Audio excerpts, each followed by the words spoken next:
Good morning, I'm Debbie Fenn at the Charleston Library Society, and my cameraman today is Dutch Reuter. We're going to talk a little bit about two 18th century Library Society presidents. And the first gentleman we're going to talk about is Dr. John Lining. He was the second president of the Library Society in 1750. He did statistical experiments on human metabolism and meteorological experiments to connect weather and disease. His studies were important early studies, important enough that Dr. Waring in the 20th century actually published excerpts from some of Dr. Lining's works in reproductions that he gave to the other physicians at the centennial anniversary of the South Carolina Medical Association. So the first thing we're going to look at are some of the statistical experiments that Dr. Lining did. These were published in the Philosophical Transactions of the Royal Society. He, for a year, kept data on intake and outgo, basically, human metabolism, everything from perspiration to urine are part of this data. And to add to that is the meteorological data, which he kept for 15 years, which shows what the climate was like during this period of the 1700s in Charleston. Now, the next book we're going to look at is a book published by Dr. Lining's partner, Dr. Chalmers, and Dr. Chalmers actually used some of Lining's data in his book about South Carolina connecting weather and disease.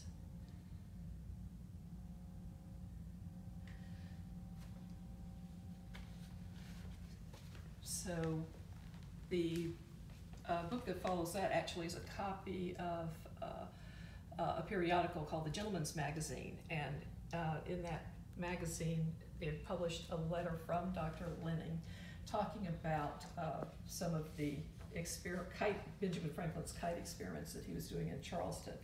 Because of the fact that his scientific data was published with the Royal Society, he had come to the attention of Benjamin Franklin. Somehow they connected and were correspondents.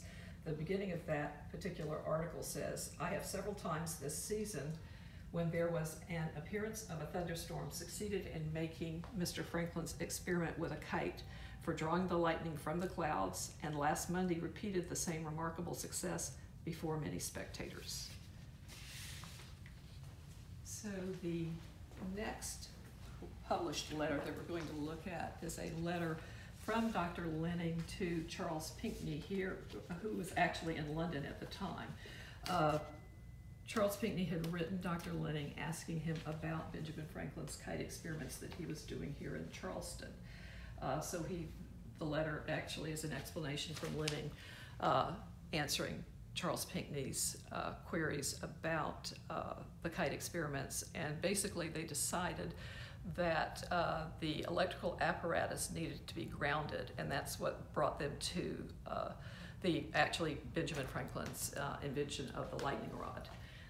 Also during that period, people were wearing what they called lightning rod fashion to protect themselves as well as their houses. Now, the interesting connection here is that Charles Pinckney was the second president of the Library Society. So we're talking about one generation of presidents. Well, the next gentleman we're going to talk about is his son, Charles Cotesworth Pinckney. And Charles Cotesworth Pinckney was president of the Library Society in the from 1792 to 96 and 1798 to 1806. When Charles Pinckney was in London writing this letter to which Lining answered, his son, who was 7 years old, was having a smallpox vaccination. That was somewhat controversial at the time, but when they had arrived in London with the family, they had heard of a smallpox outbreak, so they went ahead and inoculated the three children.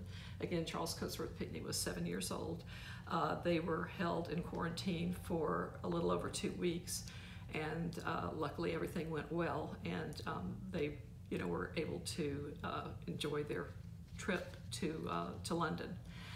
So Charles Cotesworth Pinckney led a healthy life and grew up to be a second generation of Charleston Library Society presidents. So this document here is a document that was to be presented by Charles Pinckney, who was a good friend of George Washington's, to the Directory of the French Republic. George Washington had already offered the Associate Chief Justice of the United States Supreme Court, Secretary of War, and Secretary of State to Charles Cotesworth Pinckney, but he decided to accept the position of Minister to France. So this would have been in 1797, the year between his presidency at the Library Society, 92 to 96, and 1798 to 1806. So these would be the appointment documents. And we're fortunate that because of the XYZ affair, the fact that they wanted to be paid a bribe in order to accept Charles Cotesworth Pinckney's documents to be Minister to France, he refused. And because of that, he brought his documents home, and they survived for us to have them here at the Library Society. The next item you'll see is a letter from Alexander Hamilton. Charles Cotesworth Pinckney was not only a friend of the president, but he was also a friend to Alexander Hamilton, and who was at that time the head of the Treasury of the United States, and then also to John Marshall, who was the Justice of the Supreme Court.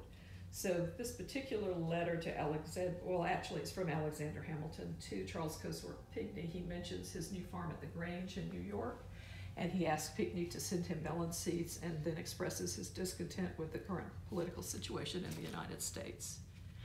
The next letter is the one to Charles Cotesworth Pinckney from John Marshall, and that letter was written during the day that John Marshall swore in President Thomas Jefferson, or swore in Thomas Jefferson into the presidency, and Marshall briefly speculates about what the Jefferson presidency will bring to the country.